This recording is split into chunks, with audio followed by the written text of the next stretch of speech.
So good morning students. Today we will be discussing about the already last class we have discussed about the above principle. There above is building up, that is the filling up of the electrons on the basis of the increasing energy level of the orbitals here. So first 1s, then it is coming twice s, 2s, then 2p, 3s, 3s, then 3p, 4s, then 4s. After 4s 3d is filling up because 4s is with a lower energy level, the orbital with lower energy than the 3d. So 3d, 4p, 5s, 4d, 5p, 6s, 4a, 5d, 6p, 7s. In that way the filling up will be there, and the order of the filling up of the orbital is coming here: 1s, 2s, 2p, 3s, 3p, 4s. After 3p, 4s is coming, then 3d, 4p, 5s, 4d, 5p, 6s. In that way it will be coming up. Second one is coming about the Pauli's exclusion principle. Here the principle states that no two electrons in an atom can have the same set of 4 quantum number. Means एक atom में 2 electron के पास 4 set of quantum number, same 4 set of quantum number नहीं हो सकते हैं. कौन कौन सा क्वांटम नंबर? 4 quantum number. एक तो है principal, then azimuthal, then magnetic quantum number and spin quantum number. 4 quantum number same नहीं हो सकते. Maybe it is happening that 3 quantum number same है, but fourth one means MS spin quantum number will not be same, there it will be coming opposite. So that means 3 quantum number same होने अगर हो भी जाए, लेकिन fourth one will not be same. किसके लिए बता रहे? 2 इलेक्ट्रॉन के लिए 3 क्वांटम नंबर सेम हो सकते हैं, but they do not have same set of 4 quantum number. और an orbital can have maximum 2 electrons and these must have opposite spin. maximum 2 electron हो सकते हैं, उसके opposite spin रहेगा ही रहेगा. This is called Pauli's exclusion principle. Next one is coming Hund's rule of maximum multiplicity. This rule states that electron pairing in PDF means specially it is happening where the more than one orbitals are there, and that orbitals are known as degenerate orbital. It is happening in p orbital. How many orbitals are p subshell? It is how many orbitals are there? 3. D subshell, how many orbitals are there? 5. F subshell, how many orbitals are there? 7. So in that way the orbitals are filling up in such a way that each orbital of a given subshell contain 1 electron each or is singly occupied.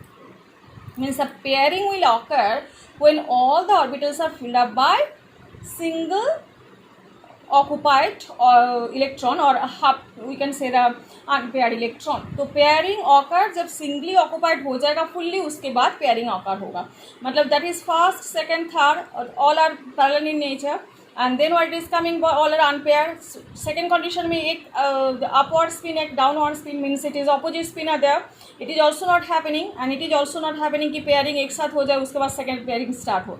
तो जब तक ना totally electrons are filled up by the of singly occupied electron, then the orbitals will not be, the electrons will not be pairing up. So इसको maximum multiplicity क्यों बोल रहे हैं ना? बिकॉज टोटल मल्टीप्लिसिटी का मतलब है टोटल स्पिन, है ना. What is the total spin of unpaired electron?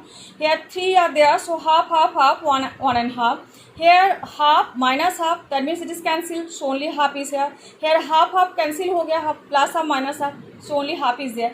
So maximum multiplicity किस में आएगा ना? A में आएगा, तो A orientation is the correct orientation. So that is called Hund's rule of maximum multiplicity. Next one we are coming for the electronic configuration, the distribution of electrons into different shells and subshells and orbitals. है ना. Shell, then subshells means it is coming about the principal quantum number, then azimuthal quantum number, then it is coming the orbitals about the magnetic of an atom is called the electronic configuration. ठीक है.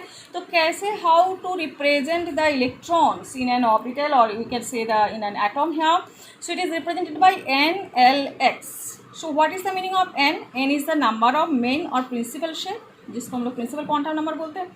L is the symbol of subshell, that is called, that is the SPDF azimuthal, और X is the number of electrons. एक example के साथ हम बता देते हैं इधर.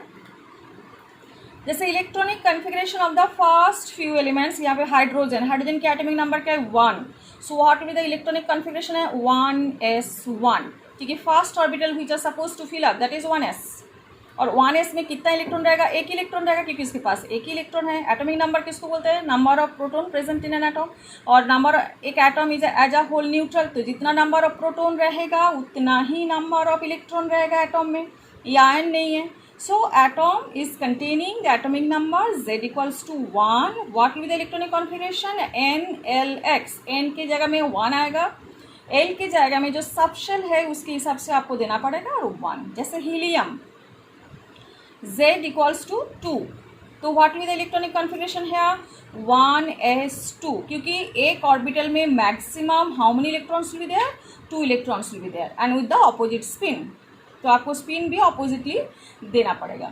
Lithium Z equals to 3. सो अभी 1s तो कंप्लीट हो चुके हैं, तो नेक्स्ट ऑर्बिटल में जाएगा. नेक्स्ट हायर ऑर्बिटल कौन सा है 2s. सो 1s के बाद 2s फिलअप हुआ, so 1s2 2s1. Beryllium Z equals to 4, 1s2 तो 2s भी मैक्सिमम और 1 more electron can fill up, so 2s2 and electronic configuration is this one, है ना, 1s2 and 2s2. Okay, next one we are coming boron Z equals to 5. so here 1s 2s complete हो चुके हैं. अभी किसकी बारी है 2p की. so it is coming 1s2 2s2 2f 2px1. so any one can be filling up. 2px1 हो सकते हैं, 2py1 हो सकते हैं, 2pz1 हो सकते हैं. तो नॉर्मली हम 2px1 ही लिखते हैं. कार्बन Z इक्वल्स टू 6, तो क्या आ जाएगा 1s2 2s2. देखो 2px1 एंड 2py1 किसकी रूल फॉलो अप हो रही है, होम्स मैक्सिमम मल्टीप्लिसिटी. तो यहाँ पे देखो, यहाँ पे पेयरिंग नहीं हो गया, पहले सिंगली ऑक्युपाइड होगा all the orbitals and then the pairing will occur. Nitrogen Z equals to 7, तो कैसे आएगा 1s2 2s2 2px1 हो गया, 2py1 भी हो गया इधर, तो 2pz1 खाली हो गया. तो ये 3 अनपेयर्ड इलेक्ट्रॉन आ गया अभी. तो Hund's maximum multiplicity, Hund's rule of maximum multiplicity is working है. ऑक्सीजन Z इक्वल्स टू 2, तो अभी क्या हो जाएगा 3 तो फिलअप हो गया, तो पेयरिंग आ जाएगा अभी इधर. सो 1s2 2s2 2px2 2py1 2pz1. तो देखो 2px में 2 आ गए, अभी पेयरिंग शुरू हो गया. Z इक्वल्स टू 9 किसकी, फ्लोरीन. सो 1s2 2s2 2px2 हो गया, अभी 2py2 होगा पेयरिंग, 2pz1 और neon Z equals to 10. So what will the electronic configuration 1s2 2s2 2px2 2py2 2pz2. These are called the electronic distribution, the electrons in an atom, how they are distributed. Okay, so now next one we are coming for the, so this is also next elements are there. And next one, suppose we are saying about here silicon. In the silicon, what is the electronic configuration here 14. Okay, so now next one we are coming for sodium, है ना, 11. Z equals to क्या 11 है, 1s2 2s2 2p6 3s1. what is the electronic configuration this one, तो 2 2 4 to 6 10 हो गया और 1 11. so here noble gas, what is the before noble gas here, that is neon. what is the atomic number here for neon, already you have discussed it, that is 10. so in case of 10, what is the electronic configuration, all the orbitals are filled up. Okay, so that's why they are very much stable and they are actually known as noble gases, because they are not taking part in any reaction, because they don't have to lose or gain electron. फिर magnesium, so in that way also you can represent, when we are representing the electronic configuration outside which one, noble gas. Okay, in that way also we can make it short. so in case of magnesium it is 12. so it is coming about the 1s2 2s2 2p6 3s2. so neon, so up to 2p6, 1s2 2s2 2p6, that is neon. and after that 3s2 is coming. aluminium 13 1s2 2s2 2p6, then 3s2 complete होगा, मतलब 3p अभी fill up होगा, 3px1. in that way next one silicon 3py1, phosphorus 3pz1, sulfur again 3px2. देखो यहाँ पे 1 1 1 complete होने के बाद ही हम पेयरिंग ऑकर हो रहे हैं, इसीलिए इसको बोलते हैं Hund's maximum multiplicity. Next one is the chlorine, it is coming, अगर px2 हो गया तो नेक्स्ट वन py2 होगा, और आर्गन में क्या हो जाएगा 3pz2 हो जाएगा. अच्छा, next was is coming about the what is the little bit specification fact. So in potassium, argon तक तो हो गया, इसके बाद पोटेशियम में क्या आ जाएगा Z equals to 19 and calcium Z equals to 20. The filling up, अभी देखो 3p तक कंप्लीट हो गया, तो 3p के बाद लेकिन 3d फिलअप नहीं होगा, कौन फिलअप होगा 4s. ठीक है. So the filling up of the 4s orbital begins since the energy of the 4s orbital is slightly lower than those of the 3d orbital. So what we have learned from which one? We have learned from above principle here. So first 1s, then 2s, then 2p, 3s. लेकिन 3s के बाद क्या आ जाएगा? 3s हो गया. उसके बाद कौन आएगा? 3p, 3p, 4s. 3p के बाद कौन आएगा? 4s. 3p के बाद 3d नहीं आ रहे, तो 3p फिलअप होने के बाद 4s आएगा. 4s होने के बाद कौन आएगा? 3d. तो 3d is little bit higher energy orbital then the 4s. तो 4s पहले कंप्लीट होगा, फिर 3d आएगा. So that's why it is coming about the 1s2, 2s2, 2p6 complete हो गया नियॉन. 3s2, 3p6 कौन कंप्लीट हो गया? Argon. So that's why inside the third bracket we are writing here argon. Means noble gas configuration के according अगर आपको लिखना है तो आर्गन. उसके बाद हम क्या लिखेंगे? 3d नहीं लिखेंगे, 4s1. So that's why it is coming argon 4s1. और कैल्शियम में क्या लिखेंगे? 1s2, 2s2, 2p6, 3s2, 3p6. ये तक हो गया आपके argon. Total number of electron 2 2 4 6 10 and 2 8 18. तो 18 हो गया आर्गन की. उसके बाद 4s2. अच्छा, next one we are coming for exceptional configuration, stability of completely filled और एग्जैक्टली हाफ फिल्ड ऑर्बिटल्स. तो इसमें बहुत ही इंटरेस्टिंग बात है, कुछ एक्सेप्शन भी है इसमें. So symmetrical distribution, the electronic configuration in which all the orbitals of the same subshell, है ना, आर आइदर कम्प्लीटली फिल्ड और are exactly half filled are more stable because of symmetrical distribution of the electrons. यहाँ पे आप देखो, जहाँ पे it D orbital अगर हम ले लेते हैं, इसमें 5 डिजेनरेट ऑर्बिटल है, सेम एनर्जी वाला ऑर्बिटल है. तो इसमें क्या होता है कि अगर ये हाफ फिल कंडीशन में आ जाए या फुल फिल कंडीशन में आ जाए तो they will show more stability. Means symmetry brings the stability. Main बात ये है. 2 एग्जाम्पल के साथ हम इसको क्लियर कर लेते हैं. जैसे क्रोमियम की एटॉमिक नंबर क्या है? 24. तो 24 हम अभी कैसे डिस्ट्रीब्यूट करना है ना, जैसे आपके पास कैल्शियम तक तो 20 हो गया, तो हम पहले क्या करेंगे? 1s2, 2s2, 2p6, 3s2, 3p6, ये आर्गन तक कंप्लीट हो गया. इसके बाद हम क्या करेंगे ना, 4s2 भी कंप्लीट हो गया. उसके बाद क्या आ जाएगा? 3d4, क्योंकि इसकी 24 है, तो ये 18 तक कंप्लीट हो गया आर्गन तक. बाकी रहा 6 कैसे डिस्ट्रीब्यूट होगा ना, पहले 4s2 में कंप्लीट हो गया 2, और बाकी 4 आप 3d में according to the unpaired electron condition. So that is actually we have to fill up by single unpaired electron will be filling up first. So 3d4 complete हो गया. But actually बात ये है कि अगर एक इलेक्ट्रॉन जैसे शिफ्ट हो जाए तो हाफ फिल कंडीशन हो जाएगा, तो it will bring more symmetry and it will bring more stability. ठीक है.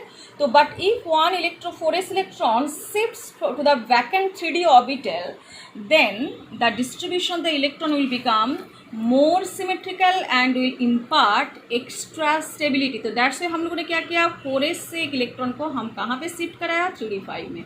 And that is the accurate, है ना, correct configuration of which one? Chromium. तो 1s2, 2s2, 2p6, 3s2, 3p6 तक तो आपके पास आर्गन कंप्लीट हो गया. 4s2 और 3d4 था, बट अभी का जो करेक्ट कन्फिगरेशन है दैट इज़ 4s1, 3d5. ठीक है. तो this is the one conception. Second one is the Z. जब 29 हो रहे at the copper equals to copper जो हम फिलअप कर रहे हैं, तो at that condition again same thing is coming. 29 में क्या होगा? आपका 3s2, 3p6 तक आर्गन 18 कंप्लीट हो गए. अभी कंप्लीट होने के बाद 11 जो इलेक्ट्रॉन है टू कंप्लीट द 29, तो 4s2 तो इधर हो गया. बाकी 9 इलेक्ट्रॉन क्या होगा? पहले तो अनपेड इलेक्ट्रॉन कंप्लीट होगा, then it is coming about the pairing. तो पेयरिंग कहाँ तक आएगा ना? 4 ऑर्बिटल तक तो पेयरिंग हो जाएगा, बट एक orbital will be remaining with unpaired electron. तो अगर 4s से एक इलेक्ट्रॉन शिफ्ट हो जाए तो it will show the symmetry. सभी पेयरिंग ऑफ इलेक्ट्रॉन रहेगा, तो that symmetry will be more stability. तो स्टेबल हो जाएगा एटम ऑर्बिट. इसलिए क्या हुआ ना, एक इलेक्ट्रॉन शिफ्ट हो गए और the configuration is coming now 1s2, 2s2, 2p6, 3s2, 3p6, देन 4s1, 3d10. Look at here, this is the configuration. So this is when half filled और full fill condition होगा. तो जहाँ पे थोड़ा सा एक्सेप्शन ये आएगा कि 4s2 के बदले में हमें क्या लिखना है? 4s1, और एक इलेक्ट्रॉन शिफ्ट हो जाएगा इधर to complete their half fill condition और to complete their full fill condition. I mean now exchange of energy, look at that. The electron with parallel spin in the degenerate orbitals trying to exchange their position. The energy released during this exchange is called the exchange energy. The maximum number of exchange takes place when the degenerate orbitals are exactly half filled or completely filled. देखो यहाँ पे दो condition मैंने देके रखा है, एक तो D5 कंडीशन जहाँ पे हाफ फिल्ड कंडीशन है D की, और D4 कंडीशन जहाँ पे हाफ फिल्ड नहीं है, ठीक है। तो हाफ फिल्ड कंडीशन में देखो जो फास्ट इलेक्ट्रॉन है इसके पास कितना स्कोप है, कितना ऑप्शन है एक्सचेंज करने का, 1 2 3 है ना, और exchange one more is there that is coming 4. Okay, so 4 exchanges by electron 1. एक इलेक्ट्रॉन किसके साथ एक्सचेंज हो सकते हैं ना, चारों के साथ. बट सेकेंड जब इलेक्ट्रॉन आएगा तो वहाँ पे एक्सचेंज कितना आएगा, 3 आएगा. 3 रिमेनिंग है तो इसके साथ एक्सचेंज होगा. जो थर्ड वाले इलेक्ट्रॉन है उसके साथ ऑप्शन हमने 2 ही खाली है, तो यहाँ पे क्या होगा ना, 2 के साथ एक्सचेंज होगा. और जो यहाँ पे लास्ट वाला इलेक्ट्रॉन है, मतलब जो एक्सचेंज होगा इलेक्ट्रॉन 4 के लिए, that is only 1 exchange is there. Total number of exchange कितना आएगा ना, 4 + 3 + 2 + 1 दैट इज 10. बट अगर D4 कंडीशन हम ले लेते हैं तो उसमें क्या आ जाएगा ना, फर्स्ट इलेक्ट्रॉन के पास एक्सचेंज कितना आएगा, 3, सेकेंड इलेक्ट्रॉन के बाद 2, और थर्ड इलेक्ट्रॉन के बाद एक ही एक्सचेंज होगा. टोटल नंबर ऑफ एक्सचेंज कितना आएगा, 3 + 2 + 1 = 6. तो किस में ज़्यादा आएगा ना, that is coming in case of जहाँ पे हाफ फिल्ड कंडीशन, वहाँ पे एक्सचेंज का ऑप्शन और एक्सचेंज का स्कोप वहाँ पे ज़्यादा आएगा, तो स्टेबिलिटी भी ज़्यादा आएगा, ठीक है. अच्छा, next one is coming for the this in your book also, these all are here it is coming the electronic configuration of all the elements. Here it is coming about the all the chromium, जैसे मैंने आपको बोला था. यहाँ पे देख लो chromium, जहाँ पे एस्टेरिक दे के रखा है, देखो कॉपर भी एस्टेरिक दे के रखा है. 24 2 2 6 2 6 means 1s2 2s2 2p6 3s2 3p6, and यहाँ पे आ गया D5 condition, 3d5 and 4s1 condition, ठीक है. तो ये हो गया आपके जो एक्सेप्शन वाला कंडीशन है. नेक्स्ट वन कॉपर के लिए भी वही आएगा, 1s2 2s2 2p6 जिसका एटॉमिक नंबर कितना है 29, और 3s2 3p6 और 3d10 आ जाएगा, लेकिन 3d9 होना चाहिए था. जैसे देखो 8 के बाद 9 आना चाहिए था, लेकिन हो गया 10. यहाँ पे भी आप देखो 3 के बाद 4 आना चाहिए था, लेकिन हो गया 5. तो इसीलिए यहाँ पे थोड़ा सा गैप रहेगा, थोड़ा सा एबनॉर्मलिटी रहेगा, but it is due to that one कि symmetry brings the stability. In the same way wherever we are getting the this type of asterisk marks, so here all the elements are there with their electronic configuration. यहाँ पे आपके subshell भी distribute करके रखा है सबका, 1s 2s 2p 3s 3p 3d. तो in that way it will be, जैसे मैंने भी आप लोगों को दिखा के रखा है नोट्स में, हाइड्रोजन हीलियम 1s1 इधर कंडीशन है, हीलियम में 1s2 कंडीशन आएगा. तो देन इट इज़ लिथियम में 1s2 2s1 and it is coming 1s2 2s2 beryllium के लिए 1s2 2s2 2p1. In that way it will be going on. Okay.